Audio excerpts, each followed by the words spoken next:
It's really nice.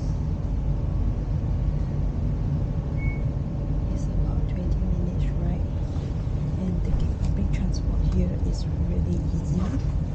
You just buy a round card like this, enormous transport card where you put the money into the card, and then you just tap on the bus and tap on the gantry to the train.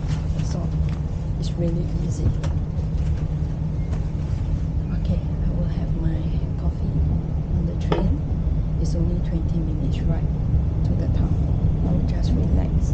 Yesterday was a tiring day, so I will drink my old town coffee here and relax. Okay, I just walked from the Akko train station, and this is the place I'm going to take a rest. Look at the view. This is a fortress fortified town. Wow. Very nice.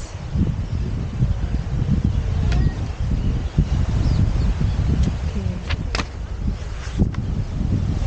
Let me take out my guidebook and read. Marco Polo passed through Akko around 750 years ago, and much of the place haven't changed a lot since then.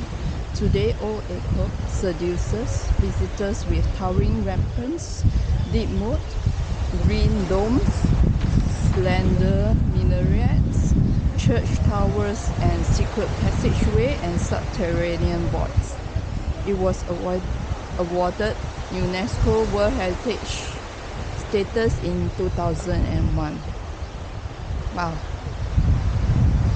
And later I'm going to walk the city wall and go to the tunnel, and there's a night hall for the night. Right. Look at the little like an island with a tower.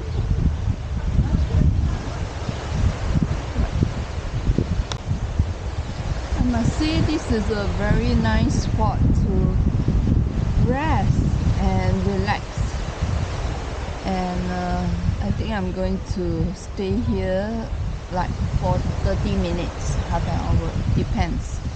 And I think I'm going to have my little picnic here, and I have apple pie, baked nuts and dry fruits from Singapore, and oat crunch munchy cookies,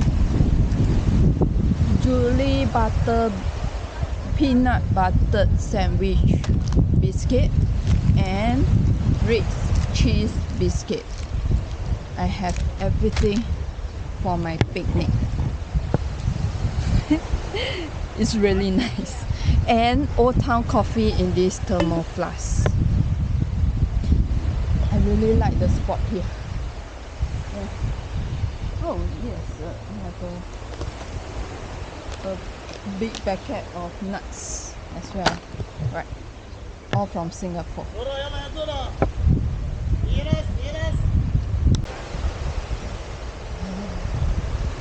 It's nice sitting here, but sometimes you can observe certain things while sitting at the spot. Over there, right, there's a little tentage that have a bright blue mattress on it. Actually, there are two persons. One is already on the wheelchair, and another is still on the mattress. And both of them are paralyzed, and they are doing therapy, physiotherapy on them on the beach under the tent over there. At first I thought they are relaxing, but I didn't see the two-person moving. And then when I watch more and more, they are actually two paralyzed person over there. And I'm really blessed that I can still walk and see the world. And it's also good for the two person to be out here on the beach. And I think they are volunteers doing some physiotherapy on them, both of them. Yeah, it's really good of them. And if I were the two person, right, I would rather be here on the beach than at home, right? I wouldn't want to stay at home. Yeah. And I have been thinking, although some places are sometimes can be quite dangerous or risky to go, or some places are remote. Just now there was an incident. There's a guy, a young guy in dirty clothes loiter around here, and suddenly I find him very strange. That's why I quickly pack out my bags, and this young guy approached the two ladies sitting here, and then suddenly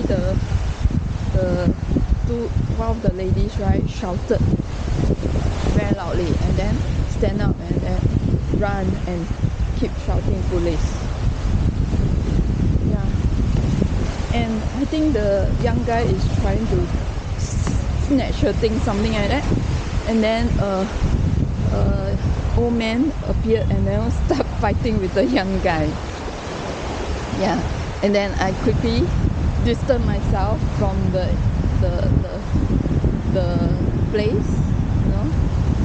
And luckily when the young guy passed by me, he did not do anything to me. Yeah, maybe I look too haggard, you know.